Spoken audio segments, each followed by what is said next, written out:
Good morning, my dear students. I wish you a good day. So, yesterday there is a technical fault, or I think technical issues.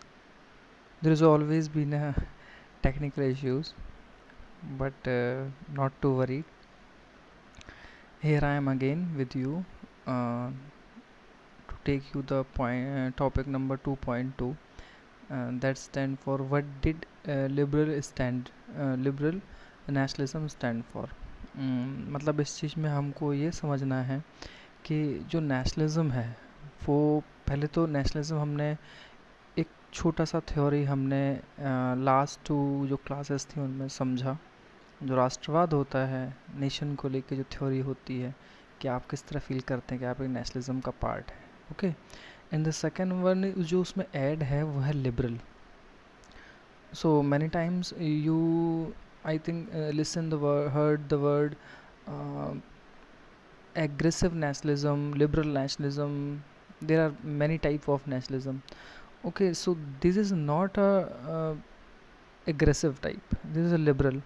Aggressive means uh, that's something to be forced on you to follow that. कुछ आपको follow करना है उसके लिए आपको force किया जाए, वो नहीं, वो कोई नेशनलिज्म सक्सेसफुल नहीं होता है कभी भी।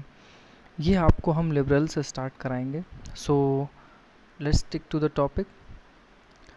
Ideas of national unity in early 19th century Europe were closely allied to the ideology of liberalism. आपको लास्ट में अगर याद हो एक टॉपिक में ये चीज़ आपको समझाई गई थी कि जो 19th सेंचुरी में यूरोप में चेंजेस हो रहे थे तो उसके अकॉर्डिंग जो लोग मतलब बंधे हुए थे एक दूसरे से, जो एलाइड वैसे तो होता है कि एक साथ आना है, एक साथ एक दूसरे को गैदरिंग करना। तो एलाइड मतलब एक कौन सी ऐसी आइडियोलॉजी थी जिससे कि वो एक दूसरे को जोड़ के देख पा रहे थे, वो लिबरलिज्म थी। जब आइडिया आया यूनिटी का पूरे यूरोप में तो वो बहुत करीबी मतलब इसी चीज़ से जुड़ा था। होता क्या है, एक आइडियोलॉजी आपको बहुत सारी चीज़ों से जोड़ के रखती है। कहते हैं कि विचार मरता नहीं है, इंसान मर जाता है। इस चीज़ का मतलब क्या हुआ? इस चीज़ का मतलब ये है कि अगर आपको लास्ट टाइम कुछ नेम याद हो, जो फ्रेंच रेवोल्यूशन में थे, रूसो, देकारते, कई सारे लोग थे। तो उन्होंने तो आइडिया दिया ही ना लिबरलिज्म का, इक्वलिटी का, डेमोक्रेसी का और लिबरल थॉट्स को गेन करने का, उनको पॉपुलर करने का। तो उनके थॉट तो मरे नहीं ना। तो आइडियोलॉजी एक ऐसी बनी जिससे कि लोग उस चीज़ को अडॉप्ट करते हैं और फिर अपने लिए अपना स्टैंड लेते हैं। वो आइडियोलॉजी बहुत इम्पॉर्टेंट होती है। जैसे गांधीज़म, बहुत सारे लोग गांधीज़म में बिलीव करते हैं, भगत सिंह की उन चीज़ों में बिलीव करते हैं, बट एक्चुअली भगत सिंह को लोगों ने कभी पढ़ा नहीं। उनके हिसाब से बस अग्रेसिव फॉर्म उन्हें दिखाई देता है। भगत सिंह जो इतना ज़बरदस्त काम किया उन्होंने अपनी देश के लिए, वो उसको समझना लोगों के बस की बात नहीं। ओके, अच्छा, जैसे ये क्वेश्चन यहाँ से स्टार्ट होता है, what did national liberalism stand for, तो यहाँ से इसकी एक डेफिनेशन स्टार्ट होगी। आप लोग प्लीज़ उस पर ध्यान दीजिएगा। क्या स्टार्ट होगी ज़रा देखें तो, the term liberalism derive from the Latin root liber. मतलब जो टर्म है लिबरलिज्म वो डेराइव हुआ है लैटिन रूट लिबर से। लैटिन रूट मतलब लैटिन वर्ड है, लैटिन वर्ड है। Okay, the term liberalism stand from the Latin root liber. मतलब जो टर्म है वो जो यूज़ हुआ है वो उसका जो मतलब डेरिवेशन है, जो जो जो निकला है, उसकी जो जड़ है वो लैटिन भाषा से है, लैटिन लैंग्वेज से है, लिबर से। लिबर से फिर हमने उसको लिबरल बना दिया। इंग्लिश में उसको इस तरह से लिया। इंग्लिश में बहुत सारे वर्ड हैं, साइंस में हैं, आपकी पॉलिटिकल भाषा में है, और बहुत सारे मैथ्स में या साइंस में जो साइन होते हैं, सिग्मा, काई, साई, थीटा, बीटा, गामा, वो सब लैटिन से ही लिया या ग्रीक से लिया। Okay, for the new middle classes अगर हम जैसे बात करें,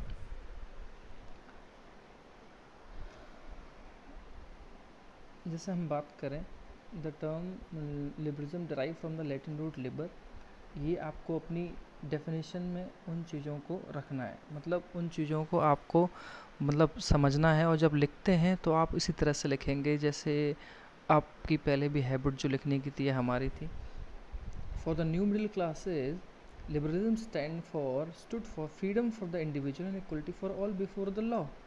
देखिए उसमें कितनी सारी चीज़ें इंपॉर्टेंट हैं कि लिबरलिज्म जो मिडिल क्लास लोग थे उनके लिए लिबरलिज्म का मतलब क्या है, क्या है उदारता, क्या है उदारता, किस चीज़ में हो, फ्रीडम हो इंडिविजुअल के लिए, हर एक आदमी को उसकी आज़ादी हो, एंड इक्वलिटी ऑफ ऑल, सबके लिए बराबरी का हक हो बिफोर द लॉ, कानून की नज़र में।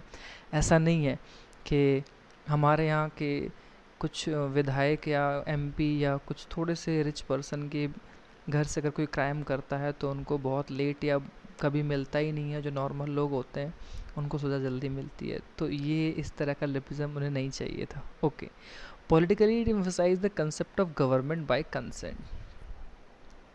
इस चीज़ पे आप ध्यान दें, politically it emphasise the concept of government by consent. अगर हम उस भाषा, अगर लिबरलिज्म को अगर हम पॉलिटिकल भाषा में बात करें तो वो किस चीज़ पे एम्फसाइज करती है, concept of government by consent. उसकी उस चीज़ को अगर हम समझें तो वो गवर्नमेंट से बिलोंग करती है। कैसे? गवर्नमेंट हमें फ्रीडम दे, इंडिविजुअल को, सबको। ऐसा नहीं है, आप देखते हैं ना गवर्नमेंट कभी किसी किसी की बहुत पीछे पड़ जाती है बिना वजह भी, क्योंकि आप गवर्नमेंट को क्वेश्चन करते हैं। वो नहीं होना चाहिए, वो लिबरलिज्म पॉलिटिकली भी होना चाहिए। और दूसरा जो इक्वलिटी है वो होनी चाहिए। ऊपर था ना अभी equality of all before the law.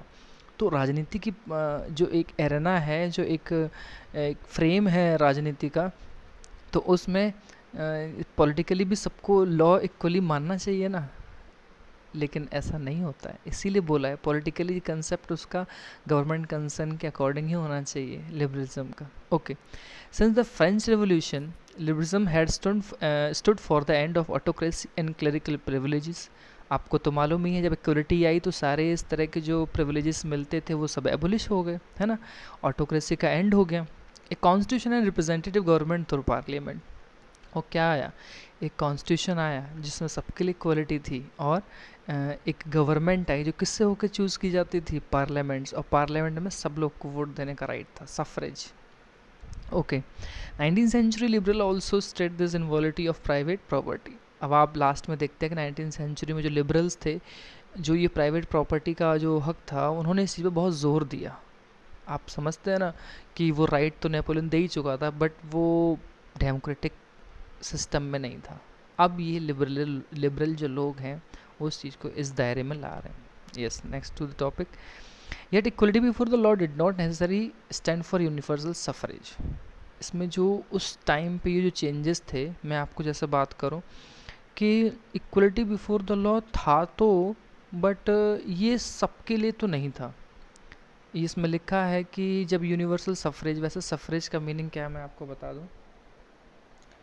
Suffrage को आप इधर से देख सकते हैं, ये जो वर्ड है आपका न्यू वर्ड में सफरेज, तो सफरेज का मतलब है वहाँ पे द राइट टू वोट को, यानी कि जो आपको वोट देने का अधिकार है वो आपको सफरेज से लिया है। ये लास्ट टाइम प्री बोर्ड में और आई थिंक बोर्ड में यही क्वेश्चन आया था, what did suffrage stand for.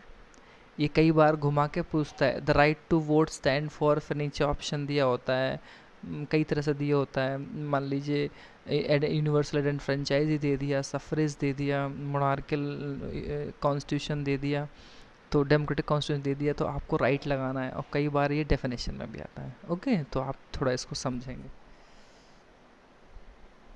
Okay,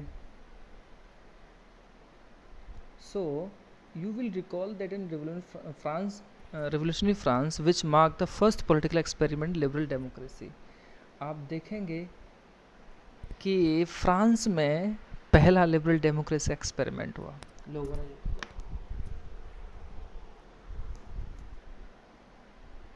तो the right to vote and to get elected was granted exclusive property owning man.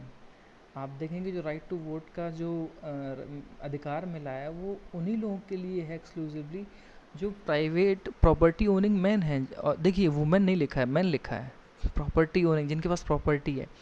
और नेपोलियन ने वो प्रॉपर्टी का राइट दिया भी था। तब तक कि ये शुरुआती चरण में वहाँ पे जो चेंजेस हैं उनकी बात हो रही है। लेटर ऑन आप देखेंगे ये प्रॉपर्टी वाला ये जो कंसेप्ट है वोटिंग के लिए, ये सब खत्म कर दिया जाता है। Men without property and all women were excluded from political rights। जिनके पास प्रॉपर्टी नहीं है वो लोग और सारे वुमेन्स को इस पॉलिटिकल राइट से बेटा अलग रखा गया, एक्सक्लूड रखा गया, बाहर रखा गया। Only for a brief period under Jacobins did all adult males enjoy suffrage. सिर्फ कुछ पीरियड के टाइम में, जैकोबिन्स के टाइम पे सभी लोगों को, ओनली मेल्स उसमें लिखा हुआ है जैकोबिन टाइम पे। अगर ये 1 मार्क्स में या 1 फिल इन द ब्लैंक्स के टाइम पे आता है for the little brief time, तो किसके टाइम पे ये राइट मिला था एडल्ट्स को, तो आप कहेंगे कि जैकोबिन्स पीरियड में। Okay. However, the Napoleon Code went back to limited suffrage and reduced women to state of minors, subject to the authority of fathers and husband। Napoleon code में भी ये चीज़ जो सफरेज था, ये जो राइट टू वोट था, ये limited ही था। ये वुमेन्स को ये कहता था कि उनका स्टेटस ना माइनर है, मतलब माइनर से सेंस कि इस सोसाइटी में उनकी जो जगह है वो बहुत कम है, और उनको जो अथॉरिटी है, उनकी जो अथॉरिटी, सब्जेक्ट अथॉरिटी, उनकी जो अथॉरिटी है वो सिर्फ और सिर्फ उनके हस्बैंड, उनके फादर तक है। मतलब उनके मामले में उनके फादर, उनके हस्बैंड ही फैसले लें, उनके अकॉर्डिंग वो चलें।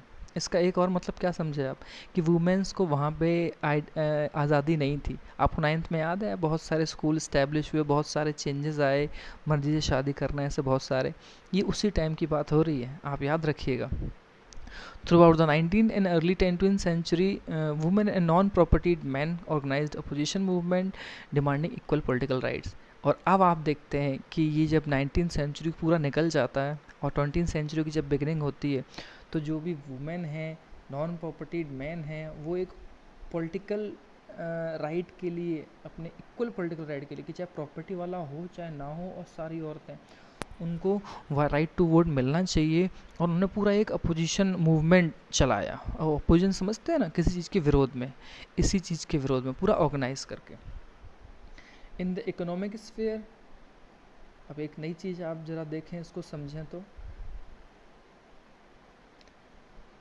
इन द इकोनॉमिक स्फीयर, ऊपर जो अभी आपने पढ़ा वो सोशलॉजिकल और पॉलिटिकल फ्रेम में पढ़ा। अब इकोनॉमिकल में जब पढ़ें तो क्या पढ़ेंगे, Liberalism stand for the freedom of markets and the abolition of state imposed restrictions on the movement goods of capital। भाई व्यापार के मामले में तो लिबरलिज्म होना चाहिए ना, कि हम अपना माल कहीं बेच सकते हैं, ट्रेड कर सकते हैं, व्यापार कर सकते हैं, वो सारी चीज़, हमें भी तो उसके लिए रिस्ट्रिक्शंस नहीं होनी चाहिए। इस चीज़ से इकोनॉमिक स्फीयर में मतलब था। कई बार क्वेश्चन आ जाता है, what did liberal nationalism stand in economic sphere. Economic sphere के अगर की बात करें तो वो लिबरल नेशनलिज्म क्या है, तो वो है स्टेट इम्पोज जो रिस्ट्रिक्शंस हैं वो सब हटा दिए जाएँ, चाहे वो गुड्स कैपिटल पे हो, फ्रीडम ऑफ मार्केट हो, आप मार्केट में इस तरह की चीज़ें, हर तरह की चीज़ों को बेच सकते हैं और व्यापार कर सकते हैं, इम्पोर्ट एक्सपोर्ट कर सकते हैं, inter state, inter cities, inter countries. Okay. During the 19th century, this was a strong demand of emerging middle classes। Middle classes की ही ये डिमांड स्पेशली बहुत स्ट्रॉन्ग होती जा रही है। तो जो पीछे भी लास्ट डे चैप्टर पढ़ा था ना मिडिल क्लास, वो बहुत इंपॉर्टेंट था। Let's take the example of German speaking region the half of the 20th century. एक एग्जांपल दिया है कि वो एक इलाका है जहाँ पर जर्मन स्पीकिंग लोग रहते हैं, पूरा इलाका है। Napoleon's administrative measures had created out of the countless small principles the confederation of 39 state. यहाँ से एक क्वेश्चन है, ध्यान रखिएगा कि जो नेपोलियन ने एडमिनिस्ट्रेटिव चेंज किए थे, नेपोलियन ने जो एडमिनिस्ट्रेटिव चेंज किए थे, तो उस टाइम पे कितने सारे कन्फेडरेशन बनाए थे जर्मन में। 39 स्टेट से मिलके एक जर्मन कन्फेडरेशन बना था। मतलब एक पूरे तरह का एक अथॉरिटी स्टेट टेरिटरी जिसमें 39 स्टेट्स थे। क्या ज़रूरी है कि वहाँ 39 स्टेट्स में जर्मन स्पीकिंग ही होती हो? नहीं, मेनली वहाँ जर्मन स्पीकिंग लोग ज़्यादा हों, ऑटोक्रेसी वाले लोग ज़्यादा हों। लेकिन आप देखेंगे कि यहाँ एक बहुत अच्छा एग्जाम्पल है इकोनॉमिक स्फीयर में। लेट्स सी,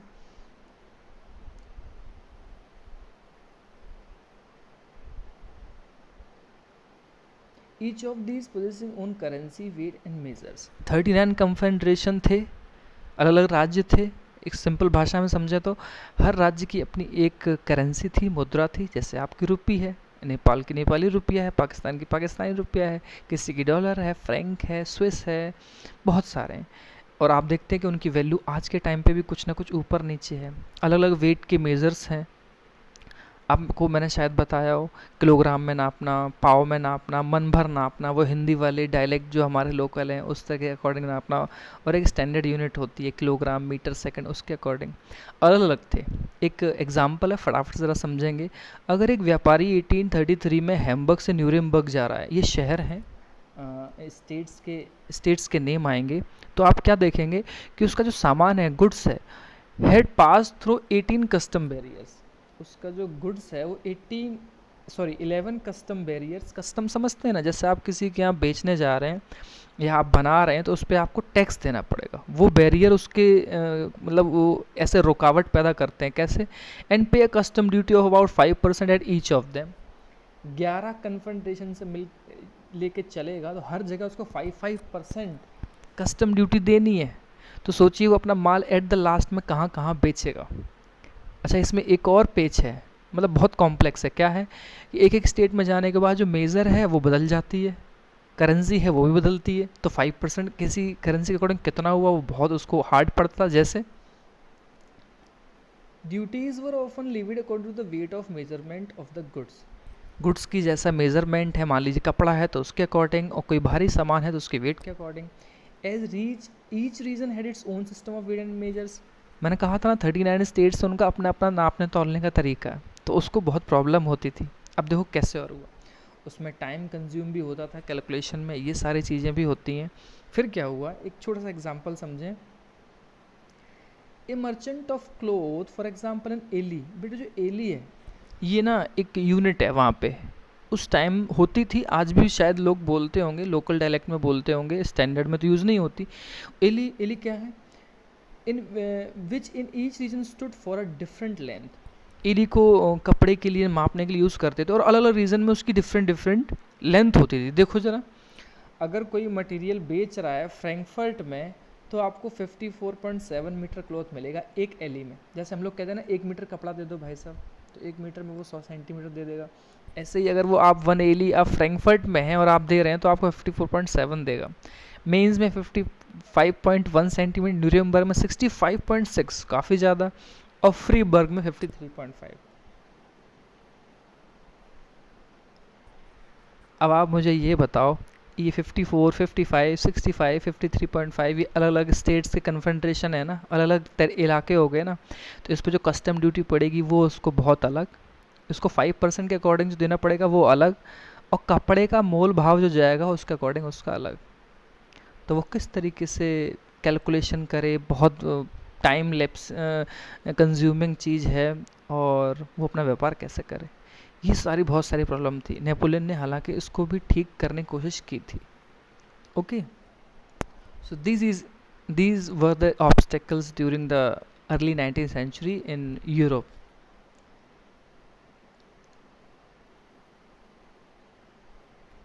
फिर आप देखते हैं कि इस तरह की जो कंडीशंस हैं वो इकोनॉमिक एक्सचेंज के लिए बहुत रुकावट बनती हैं।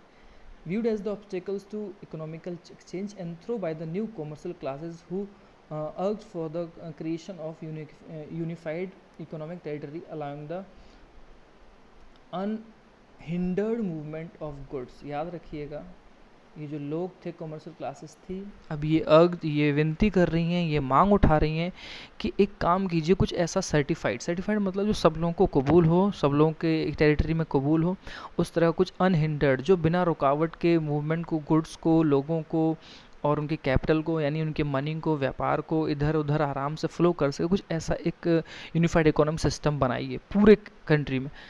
आपको याद है आज भी यूरोप में यूरो बहुत चलता है, आई थिंक 30 कंट्रीज से ज़्यादा है जहाँ तक मेरा अभी तक का जो मुझे याद है। तो आप सोचो उन 30 कंट्रीज़ में आप यूरो यूज़ कीजिए और आपको कोई प्रॉब्लम नहीं होगी, आप फ्रीली वहाँ जा सकते हैं। ये वही डिमांड हो रही थी, वो यूरोजोन एटलीस्ट बहुत सालों से उस एग्जिस्टेंस में आया। ऐसा कई जगह डिमांड होती है यूरोप में, तो आप फ्रीली कहीं भी इधर तो जा सकते हैं। शाम आप बर्लिन में हैं तो रात को पेरिस पहुँच जाइए, सुबह आप मैड्रिड पहुँच जाइए, तो बहुत अच्छा लगता है। पेरिस पहुंच जाइए दोपहर में, आप जा सकते हैं। आप यूरोजोन का ही वहाँ करेंसी है, यूरोजोन का आइडेंटिटी है, सब कुछ एक ही आइडेंटिटी से होता है। ये क्वेश्चन यहाँ से इंपॉर्टेंट है, याद रखिए। In 1834 a custom unit Zollverein was formed in the institute of Prussia joined by most of the German state. यहीं से आता है। ज़ोल्वेरिन क्या था? ज़ोल्वेरिन बेटा एक कस्टम यूनियन थी, ठीक है, जो कि इन सारे ट्रेड बैरियर्स को हटाने के लिए की गई थी। इनिशिएटिव किसने लिया, किसने बनाया इसे? प्रशिया ने ही से स्टार्ट किया। प्रशिया बेटा एक एम्पायर था जिसमें most of the German state, जिसमें 39 कन्फेडरेशन स्टेट्स भी थे, वो भी शामिल थे। वो सब मिल के बैठते हैं और कहते हैं कि आप ये जो इकोनॉमिक हिंडर्ड अनहिंडर्ड प्रॉब्लम्स हैं, हर्डल्स हैं, इनको रिमूव कीजिए। क्या क्या हुआ? ये बहुत इंपॉर्टेंट क्वेश्चन होता है ज़ोल्वेरिन के अकॉर्डिंग। 3 मार्क्स और 5 मार्क्स में क्या क्या हुआ, उसका आंसर यहाँ से है।